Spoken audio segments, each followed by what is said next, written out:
Thank you for listening to Soho Bites, the only podcast in the world, as far as we're aware, dedicated to talking about films set in Soho, the beating heart of bohemian cosmopolitan London. If you would like to support the show, you can do this in the form of a star rating or review at sohobitespodcast.com/review, or if you'd like to put a small amount of money where your mouth is, you can do that at sohobitespodcast.com/donate. Donations can be from as little as £3, which will buy, at London prices, about half a drink for one of our thirsty guests. You may hear some different URLs in the upcoming episode, but by far the easiest way is to follow one of those links. They are again sohobitespodcast.com/review and sohobitespodcast.com/donate. Thank you for your continued support and enjoy the episode.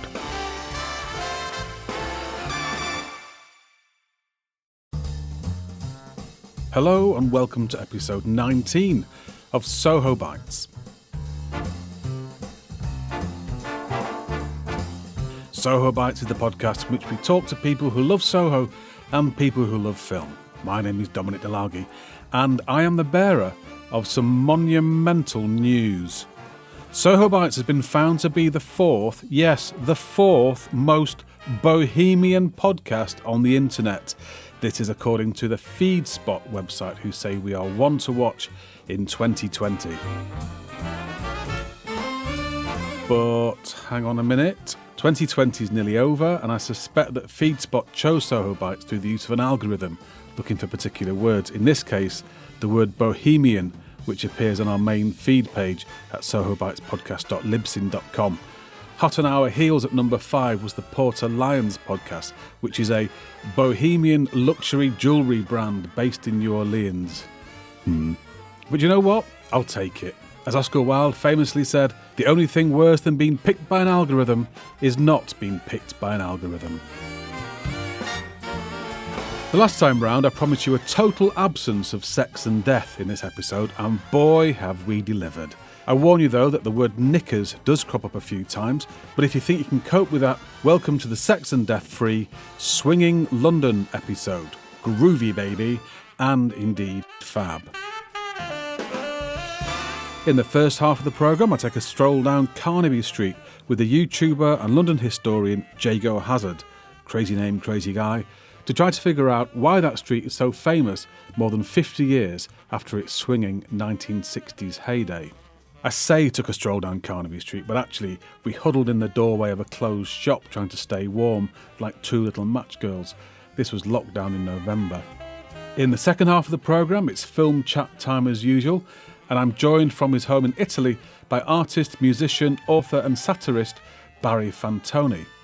Barry presented a BBC TV show in 1966 all about the trends of the day called A Whole Scene Going, and his recent memoir about the 1960s bears the same title. Who better to talk to then about the quintessentially 1960s film Smashing Time from 1967? It bills itself as a satire on the swinging 60s phenomenon, and with Barry being a 1960s satirist, he's bound to love it, isn't he? And can I just say, the guests in this episode have the best names ever? I'm going to say them again. Jago Hazard, Barry Fantoni. Stay cool, stay groovy, stay tuned.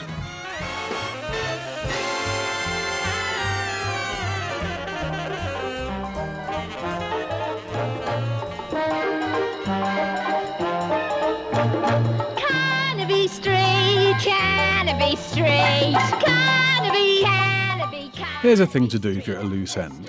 Open Google Maps on your phone and find Soho. Position the map on the screen so that the whole of Soho is on there within its recognised borders of Oxford Street, Regent Street, Shaftesbury Avenue and Charing Cross Road. What do you notice? Google Maps doesn't call it Soho. Google Maps calls it Carnaby. Carnaby is a street, you say, not an area. That's true, but such is the position of Carnaby Street in the popular imagination as a centre of fashion and all things groovy that it somehow managed to change maps, or Google Maps anyway. Wonder if money changed hands. In the film for this episode, Smashing Time, two girls from up north, Brenda and Yvonne, make a pilgrimage to London to find fame and fortune, and Carnaby Street is where they're trying to get to because, in the words of the song, it was, or so they thought, the street that is part of the beat at the heart of the scene. But in 2020, is it still a groovy, happening place?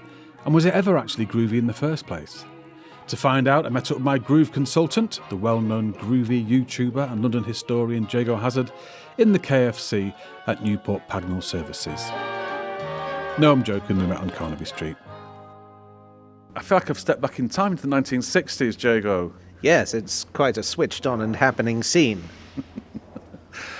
Why are we here? This corporate-looking street with banners up, what is it? Well, this is Carnaby Street, which, for a very brief period, how brief depends on your perspective, was the heart of swinging London. Was so alles geschieht in der Carnaby Street.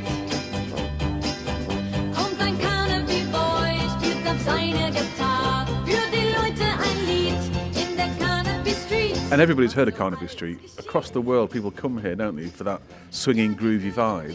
Doesn't seem very swinging and groovy to me. No, these days it's very chain based. It's you've got your Puma, your Levi's. I'm looking at a Doc Martens shop. We're next to a Sweaty Betty, which sounds most unpleasant. And upon the wall of Sweaty Betty's there's a plaque.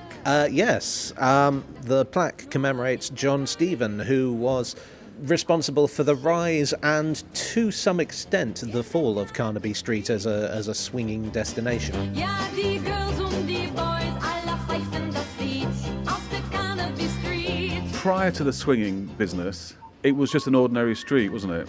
Yeah, it was just another part of Soho. It was in a sense your archetypal gentrification story. So John Stephen had a boutique elsewhere in Soho, which opened in 1956, and then he moved to Carnaby Street in 57, more or less where we are now, and he opened a shop called Vince, which was very much he was very much capitalizing on the mod trend. He pioneered a lot of these concepts that were just totally new back then. For instance, the idea that the shop assistants would be dressed in the clothes. It was very casual. It was almost a club as much as it was a shop.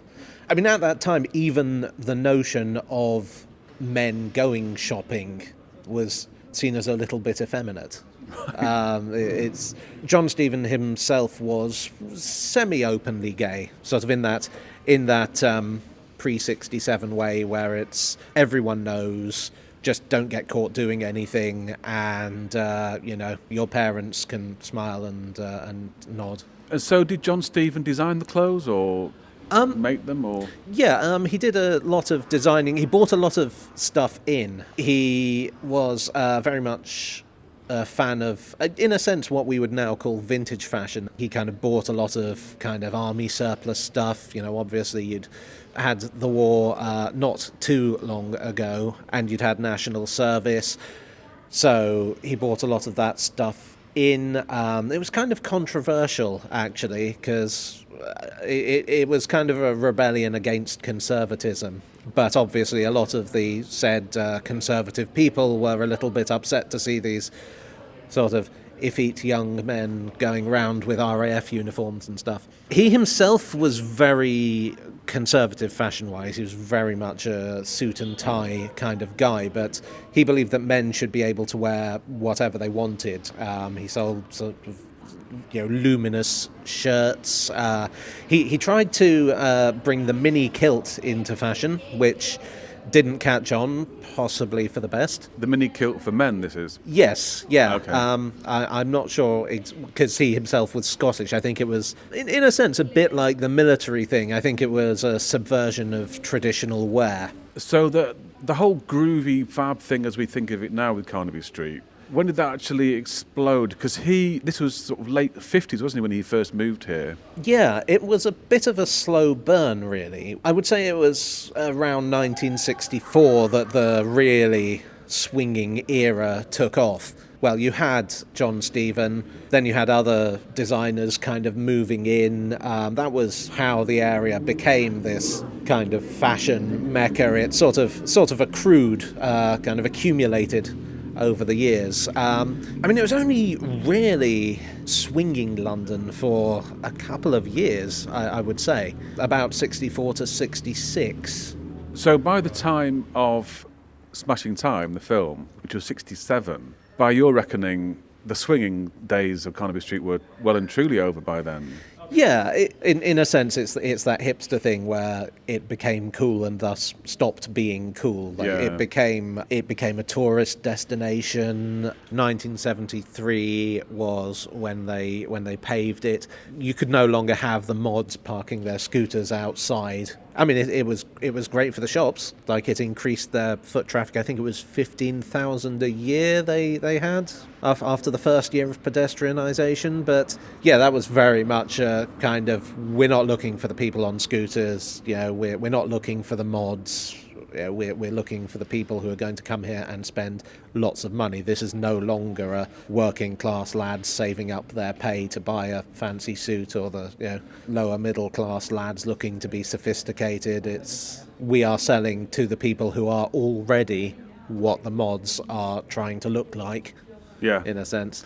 Or try not to look like. Well, yes. And by that time also, people like John Stephen, Mary Quant, they'd started selling their clothes in C&A and places. Their designs were being mass produced. So in a way, the things that people were coming to Carnaby Street for, they didn't need to. It was mainstream. There was no need to kind of be here. It wasn't this secret.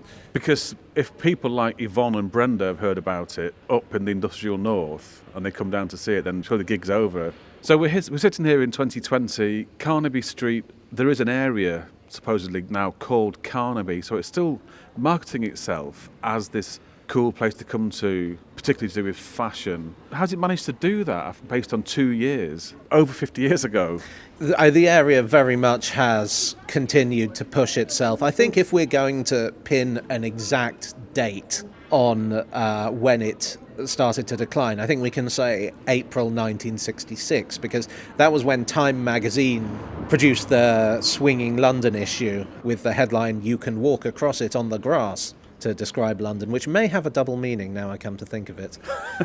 I think that was when it came to the world's attention. And I think in a sense, while things were changing here, in America, in the rest of the world, it had been cemented as this hip and happening place, while over here it was starting to look a little bit touristy. It was quite clever, I suppose, from the Carnaby people to... I mean, they are looking at the American market, aren't they? Yeah, very much so. And the British invasion of America with the bands, that's around 63, 64, isn't it? Yes. Beatles, Kinks, Stones. And to have this place, this destination, this mecca to go to. I mean, at the time, this was by no means the only place where you could get high fashion. I mean, there were, I think, 2,000 boutiques in London by the end of the 60s. Because, Mary Quant had her shop in Chelsea. There was stuff popping up around Portobello. I mean, I think in a sense it was that kind of gentrification march where Carnaby Street had become fashionable and wealthy, so the actual cheap shops, the ones that actually catered to the kind of working and lower middle class young people, were opening up elsewhere. Yeah. I mean, in our lifetimes, we've seen the same thing happen in Spitalfields and Brick Lane. Yeah, very much so. I mean, the case in point for me is Camden, because when I was a teenager, I remember very well, you go there with like a tenner in your pocket and, come away with like 2 jackets and an armful of shirts. Yeah. And now it's full of these kind of stalls that sell the same Union Jack slathered tat and humorous T-shirts and things. What's happening around Portobello now is what happened here, where there you've sort of got these high-end clothing chains moving in there, trading off this notion of Portobello as this vintage market that's very inexpensive and, of course, now Notting Hill is the epitome of a gentrified area. Yeah. So where's next then? If we've exhausted Carnaby Street and Spitalfields and Camden and Brick Lane, where should I go to buy my...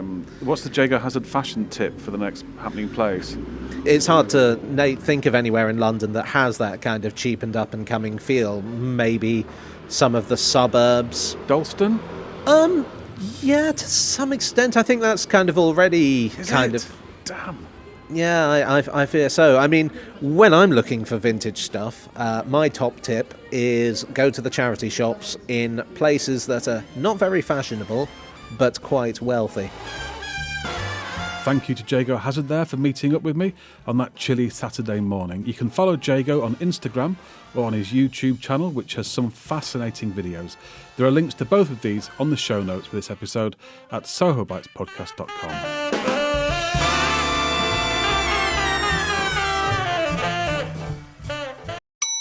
Hello, this is what's known as a mid-roll ad. It's one of those annoying interruptions that's inserted retrospectively at just the wrong point.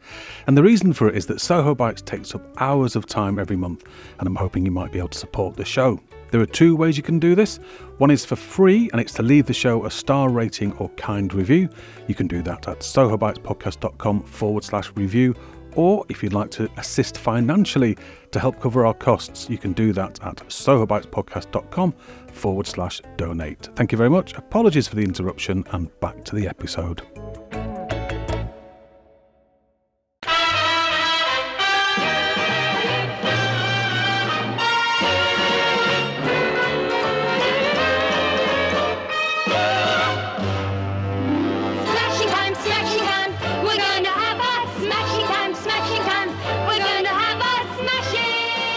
A few weeks ago, I was reclining on my couch at home, watching a certain film on everybody's favourite TV station, when my phone beeped.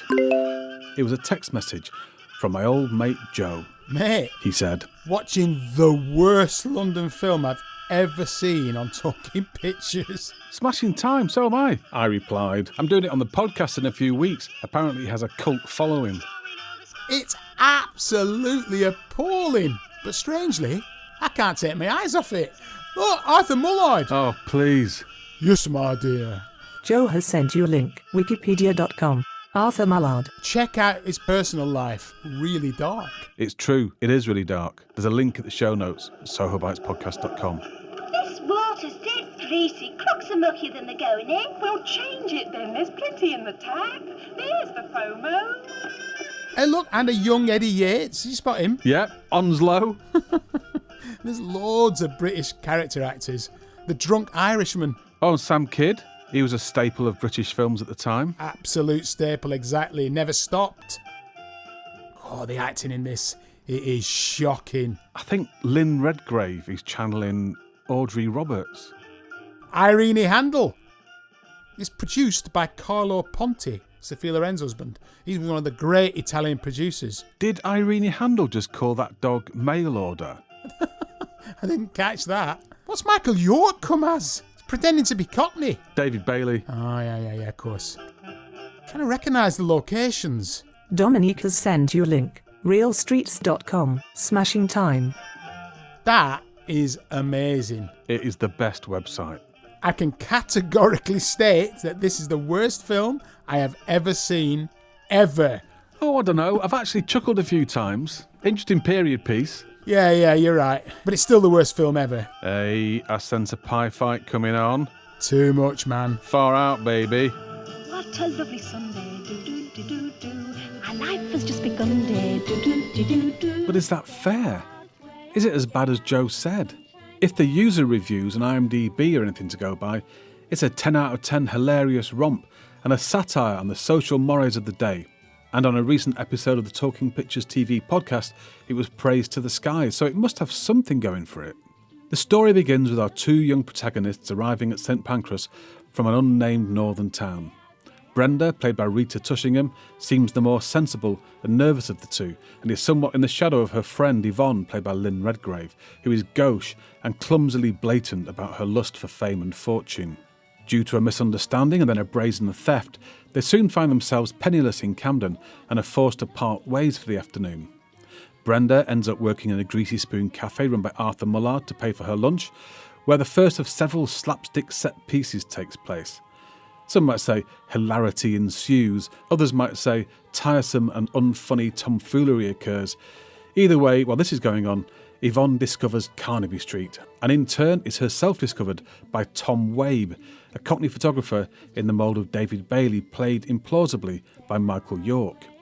The girls bicker their way through the next hour or so from job to unsuitable job, via the overly long slapstick routines and weirdly out-of-place musical numbers, and eventually both of them do end up being part of the fab and groovy swinging London scene, Yvonne as a manufactured pop star and Brenda as a quirky Jean Shrimpton-type model. With fame having tested their friendship, they realise that maybe things weren't so bad in their old lives, and, as Robert Murphy points out in his book 60s British Cinema, having searched for thrills in the big city, the film ends up endorsing homely virtues like sincerity, loyalty and friendship. The film is touted as a satire, but it's so gentle a satire that it's more of a pastiche. And although the film pokes fun at some of the tropes and oddities of the swinging 60s scene, it doesn't really find its satirical teeth until the last third of the film. This is when, firstly, the girls find themselves caught up in an episode of a TV show called You Can't Help Laughing, a parody of Candid Camera which destroys lives for laughs. Then Yvonne has her brush with stardom thanks to the intervention of an unscrupulous talent manager played by Jeremy Lloyd. Now listen, baby, we have got to make a record. Yes, definitely. Something smashing. Sure. Well, I have got just the thing. It is fantastic, man. Really fantastic.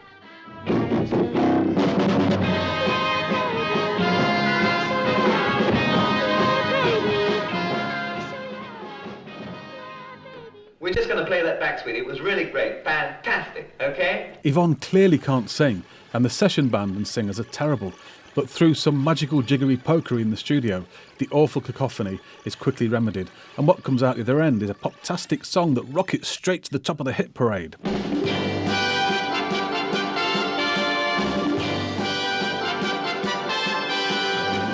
can't sing, but I'm young. Can't do a thing, but I'm young. I'm a fool, but I'm cool. Although the lyrics of this song, all about the vacuousness of the youth scene, are quite funny and could be interpreted as a swipe at money men exploiting the naive enthusiasm of young people, it's also possible to see it as stemming from a dislike of these young people, who we should see as stupid, and that this attitude is coming from the rather bitter perspective of people who are perhaps slightly too old to have joined in the carefree fun that the 60s offered to this one small sliver of society. The script lacks the deftness and humour you might normally expect from its writer, George Melly, and, in case I haven't mentioned them enough already, the various slapstick routines involving custard, robots, laxatives, bubble bath and spray paint are tiresome and long and just not funny. I'm sure there are acerbic observations to be made about some of the sillier extremes of the 1960s, and Smashing Time is almost making a satirical comment about them, but not quite coherently or pointedly enough. Almost 30 years later, with the benefit of hindsight, the Austin Powers films made a much better job of this. On a positive note, some of the musical numbers are fun and witty, the locations look great from here in the 21st century, and the supporting cast is excellent, with lovely appearances from Irene Handel, Ian Carmichael, Anna Quayle, Peter Jones and John Clive. You might think you don't know who John Clive is, but look him up, you'll definitely recognise him. When I offered my guest for this episode a choice of any of the Soho films on my special Soho Films list, this was the one he chose. The painter, author, musician and satirist Barry Fantoni, for it is he, was one of the very early members of the Private Eye team and gives the lie to the tired-old phrase, if you can remember the 60s you weren't really there, because Barry was a key figure in the 1960s Cultural Revolution and remembers all of it. Barry now lives in Turin, from where he spoke to me on Skype, which is why the audio quality is not 100%. It turns out that, in preparation for our conversation, Barry had been reading about the film on a well-known film-related website. I think if you go to International Data Movie Base, whatever I call it, IBM, because I can't remember what it's really called. Yeah. but if the old review does say that that one of its problems is that it was made at a point when the actual core of the revolution was over. Obviously, we were talking about a cultural revolution and something deeper than Carnaby Street. And see, my problem with this film is twofold. The first is that it hasn't made its own mind up what it wants to tell you. Now, whenever you tell a story or write a book or make a radio program, you have to have an end in sight. You have to work towards an end. It's something that you feel that there's a reason for doing what you're doing. Well, the filmmakers clearly didn't have one. What the writers saw and what the director saw was a phenomenon taking place, but they didn't see it actually. They just read about it. So their experience of the 60s was not even second, probably third, fourth, and fifth hand. If they had said, okay, look, there's something called the swinging 60s, which I view as something which is very local, it's London-centric. It's based around a very, very small area. It involved a very few number of people, but whose influence was very, very broad. And it wasn't just about clothes or the kind of boots you wore or even the records you played. It was something about taking control, a form of liberty, something which is very much in all our minds at present with the COVID epidemic, because people's liberty has been taken away, and we now realize what liberty really means. And when you look back to the 50s, you realize that there was very little in the way of freedom, not because you were restricted or punished for what you did, but simply there was no opportunity to do anything. People had come out of national service, hundreds of thousands of young men didn't really have a future. They didn't have much of a, well, there were jobs, but they weren't very important types of jobs. They wouldn't advance people very much. My cousin drove a bus. I mean, that was about it, really. And as everybody said, the skies were grey. It was a bleak feeling for everyone. Teddy Boys livened it up a little bit, and then Elvis and rock and roll came along, and Rock Around the Clock came along, and then the Beatles came along, and then pop art came along, and then very, very gradually the younger generation, my generation, younger than my cousin who did national services generation, started to build a new form of cultural society. And we're talking about culture now. When I wrote a whole scene going, I decided that I wouldn't engage too much in the areas of politics. I mean, there were several important people in the 60s. There was Harold Wilson and Kennedy and all the rest of it. But their governments and their control of society didn't really have any effect on the way that the younger generation felt. The only point of them was that the private eye, which is a central feature of the cultural revolution of the 60s, its raison d'etre was to attack politicians and people who reported the actions of politicians. Now, when you make a film like Smashing Time, you think, well, this is a film about the 60s. Then these central features of the 60s revolution should be included in some way, but of course they're not. You watch the entire movie, and there is no reference of anything to the revolution of humour or private eye, or that was the week that was, or to David Hockney, or to Peter Blake, or maybe a few references to pop. Well, no, not a few, quite a lot of references to pop music, because one of the actresses becomes a pop singer, and I think the other one becomes a model. I mean, all of which are of no consequence. It wasn't the models that made the 60s what they were, it was the photographers that made the 60s what they were. And yes, there's a photographer in this film, but he's a stereotype. He isn't David Bailey, and he doesn't do anything that suggests for 1 minute that we were talking about a social revolution. And I'm sorry if I keep repeating it, but it is very, very important that we realise that it's a major, major turning point in the way that young people behaved. And so this film really should have been called Carry On Up Carnaby Street, because all it is a succession of really terrible jokes. Yeah. In a way, though, it is satirising. It's kind of on your side in that it's satirising the commercialisation of young people. And that, I mean, there's that song that she sings, I'm So Young, this manufactured pop, and the guy just ripped her off for 10 grand in order to make her temporarily famous. So it's not addressing the pop art and the things that you're talking about, but neither is it criticising them. It's criticising the shallow side of all that revolution. Yes, that's true, but I don't see any of that as being what we were part of. I think the exploitation of talent has been present in every generation. The exploitation of people's ability or lack of it is part of an evolution of society that's been in progress, I would say, for probably 200 to 300 years. If you go back to the beginning of Hollywood, you find the same thing. There is nothing novel, new, or revealing in that. The film used it because obviously there were some people in the 60s, and there were lots of people in the 60s who didn't get paid for their music. I mean, if Ray Davies has one carp, if he and I are sitting having a drink, if he's got a moan about something, it's usually about some disc he made that he didn't get paid for. And here's a guy who's a millionaire, I mean. So the film basically is really about two girls from Liverpool that are both rather young and inexperienced. And somewhat belatedly, these two girls arrive in London hoping to make their fame and fortune. But actually, again, there has to be some logic and reason in movies, even if it's very remote. And it was over by the time they made this film. There was nothing to be learned from it. There's not even a student of costume or any aspect of what made the 60s what they were can be found in this film that can't be found in a million other places. And to me, a complete waste of time to have done this. As I said before, if it was Carry On Up Carnaby Street and it had a decent cast who could act, then Redgrave cannot act. I'm sorry, I mean, don't want to be rude about people, but acting, yes, I do want to be rude about people. She's as wooden as can be. Rita Tushingham was lucky, I think, to get where she was.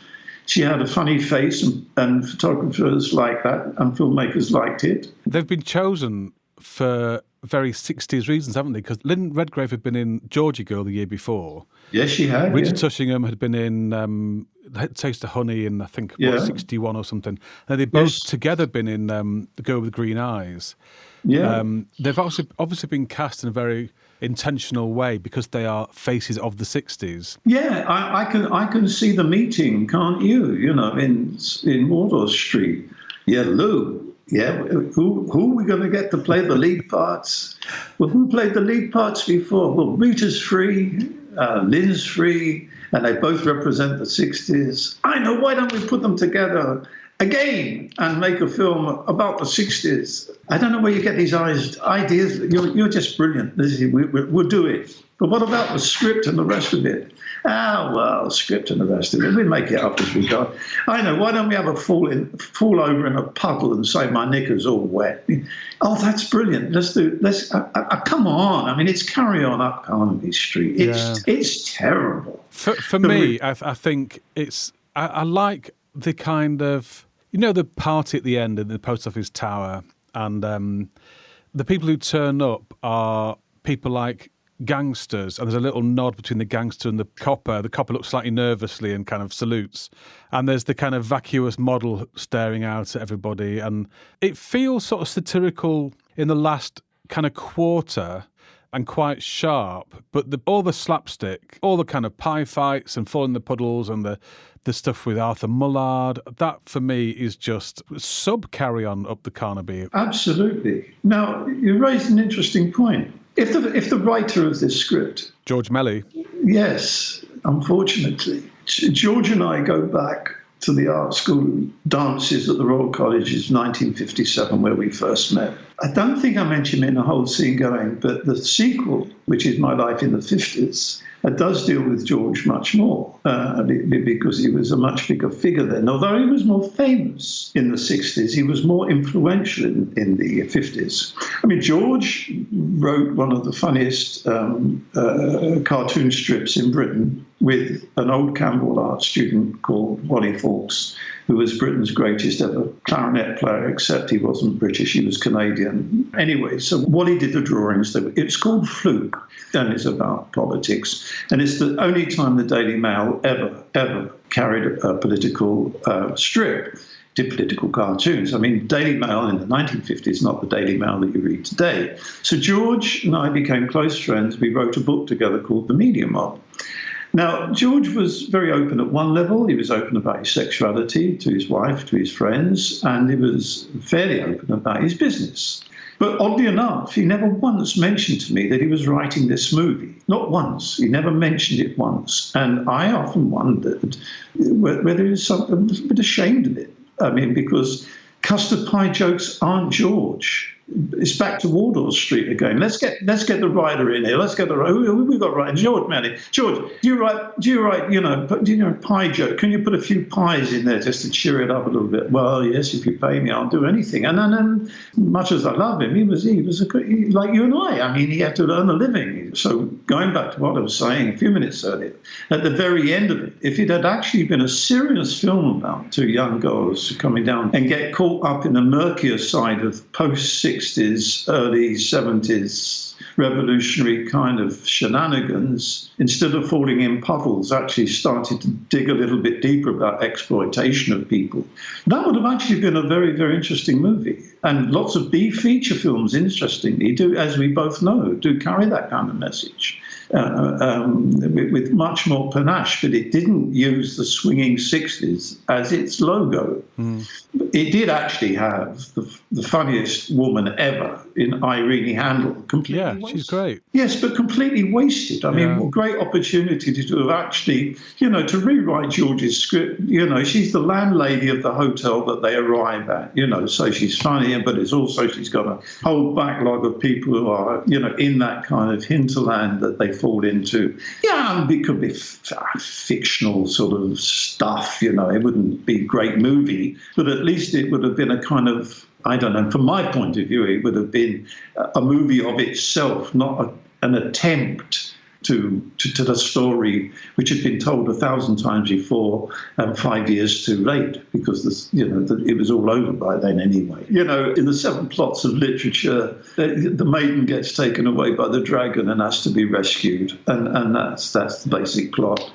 And it doesn't matter what it's called, when a lonely damsel's a lonely damsel, and whether there are two of them or one of them, it doesn't really matter, I tell you what's a weird thing about it, which I've only noticed. Lots of the surnames of the characters are based on words from the Jabberwocky. Were you aware of that? I wasn't aware of it, no, but being George, it's highly likely. I mean, he a little private joke, possibly. Okay. Right, okay, that's interesting, because his Jeremy Lloyd's character is called Jeremy Tove.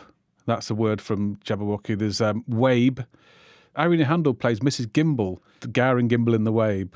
That seems quite kind of hippier kind of end of the 60s rather than the sort of mod end of the 60s. I mean, George was highly literate. I mean, he came from a good background and he was very bright. But it ought to follow, given that he was an excellent autobiographer and writer. But George was no scriptwriter, and 90% of the people who write movies are not scriptwriters either. I'm not singling him out. I mean, I think in his own way, he did a good job. What about those early 60s kitchen sinks? Those. Are you like those kind of films? No, I found them intolerable. Really. Did you really? That's interesting. Yeah, and I kept off the movies as well. I mean, in our seagoing, I don't think I mentioned films as such. But those kind of studies of human behaviour are not particular to the period of the 60s. And I think this is the biggest problem, is when we're discussing, when you're talking to me about the 60s, I've got an e-date fix about what they represent. And as I've said before, they're about the political revolution in the sense that you could attack politicians and the artists were free to do more or less what they wanted.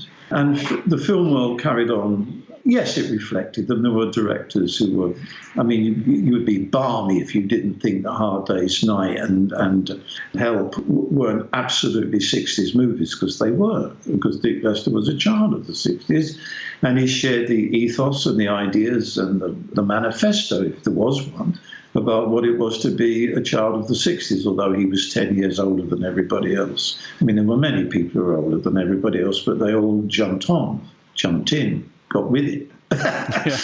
Groovy, baby. Yeah, groovy. Cool. What about, there's films like The Knack? The Knack was interesting. That's an archetypal. That's supposed to be about swinging London, isn't it? Well, slightly kind of chaotic way. It wasn't so much about swinging London. I think it was very much about Dulux paint. Yeah. And everything was painted white, but it did give a lot of, again, aspiring actors some kind of wacky parts to play. And you know, whether you like it or dislike it, it could have only been made in the 60s. It couldn't have been made at any other time. I was actually in a film called The Pole. It was made by a young filmmaker, about a true story about a late 60s art experiment where two young art students walked across Norfolk with a pole on their head. And I was the person who was responsible for giving them the money, for getting the money from the government so that to sponsor their walk, as it were. You know, I mean, it does sound a bit corny, but it was wacky, zany, hey, you know, that's whatever, you know. I mean, but it was done with the spirit of revolution. I mean, did you see Smashing Time at the time? Or no, I didn't. You saw it retrospectively? I'll be honest, I only saw it when you told me that we would be discussing it, and I watched it twice. Right. I didn't want to do it an injustice, or any of the people who were in it, or the memory of the people who were in it. But having said that, I felt I couldn't be dishonest and say that I thought it was a success. Having known, you know, the writer as well as I knew anybody. You know, I'd like to have said to George, had I known he was writing it at the time, beware, friend, you know, that they're going to make a lot of demands on you that you might not like. And when you finally see the final cut, you'll be asking you where your film was, because it won't be much of it. I mean, he didn't write the pie scenes or the cafe scenes. There's no dialogue there, was there? He just... The director or the producer told the director, this is not funny, this film, you know, so let's throw some pies around. I mean, you can see it's like two different films.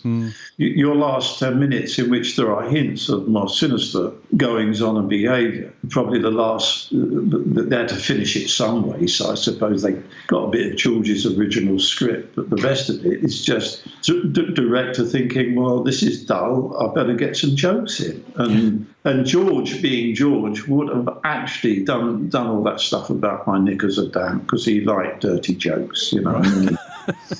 You know, I mean, that's how he was, you know, so he would be coerced quite easily. I don't think George had a very high standard of morals. My feeling about him was that he would do anything for money.